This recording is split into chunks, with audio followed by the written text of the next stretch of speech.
I'll keep this one short. I've probably triggered a number of people with the title because most people are not happy, at least when it comes to their dating and relationship life. I didn't say it was easy, okay? But what I'm saying is that there is no excuse. We are in a very good time. And so let's look in perspective of what it might have been like. Well, some of you might remember pre-internet. But let's take it even back further, maybe 150 years ago. Or how about 1,000 years ago? Or how about, 15,000 years ago? If you were a human being born in any of those times, the data and the research shows that women choose the top 20% of men to mate with. That's who they want to mate with. Okay? Number of studies on that demonstrate that that's still true today as it was, 100,000 years ago. And so what ends up, we're a product, every human being on earth is a product of 40% of males who have actually mated and had offspring, meaning 60% of males didn't mate at all.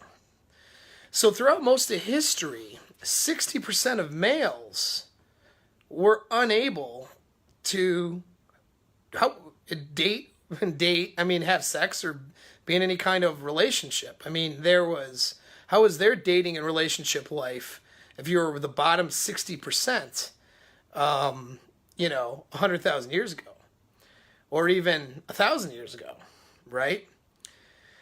You were kind of isolated for most of human history with whatever you were born with. You didn't have much of a choice to get out of that.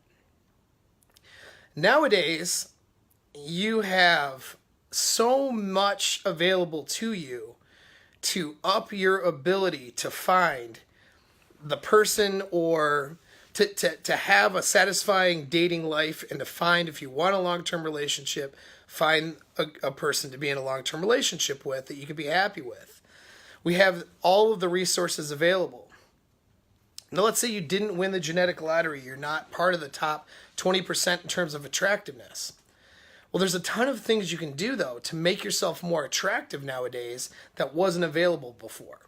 Everything from nutrition, availability of nutrition, and gym memberships, and access to Google, right, to look up workout programs, to look up nutritional programs, and to be able to up your game and make yourself physically look better. Fashion can get out there. There's a ton of sources to see what type of clothes you should be wearing, how you should be presenting yourself.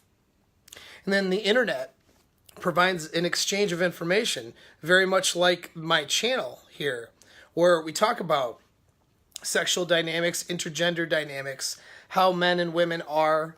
That'll help your relationship and dating life.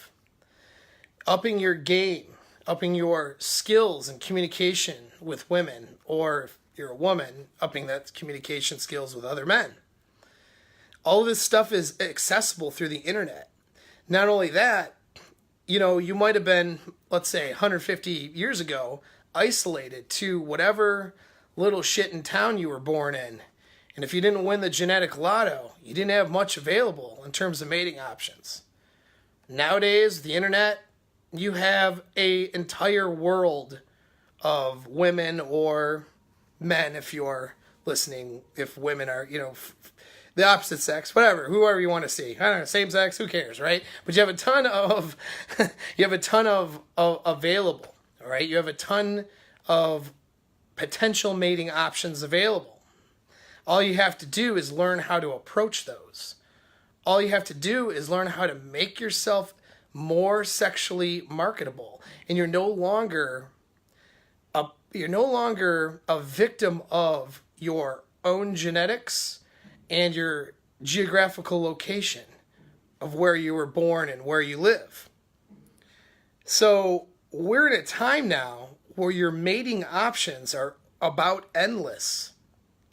Yet I hear both males and females complaining all the time, all over the internet, that there aren't good men out there, there aren't good women out there, and that they just can't get dates. Dates aren't successful. They can't get good relationships. I know it's not easy out there because we are very corrupted as a society when it comes to interacting with the opposite sex. We're very corrupted and we're very off as a society when it comes to that. So there's a lot of really bad information out there that will lead to your failure if you listen to it. Our social imperatives will lead to inevitable dating and relationship failures. There's no question about that. And you can just look at the statistics to see that what I'm saying is true there. But that being said, we have more things available to us today to greaten our chances of finding happiness in our dating and relationships. Like endless amounts of things available. So I'm not saying it's easy. I'm not saying it's an easy thing to do. I'm not saying you're not going to go through mistakes, trials, tribulations to get there. But what I'm saying is there really is no excuse. You do have power over it today, whereas you did not have the same power over your situation, maybe, if you were born in a different time period. So, just think about that for a minute before you start to make excuses for yourself. And maybe, if you're not happy with where you're at, start doing some research and start learning some things that will help you become happier. Thanks again.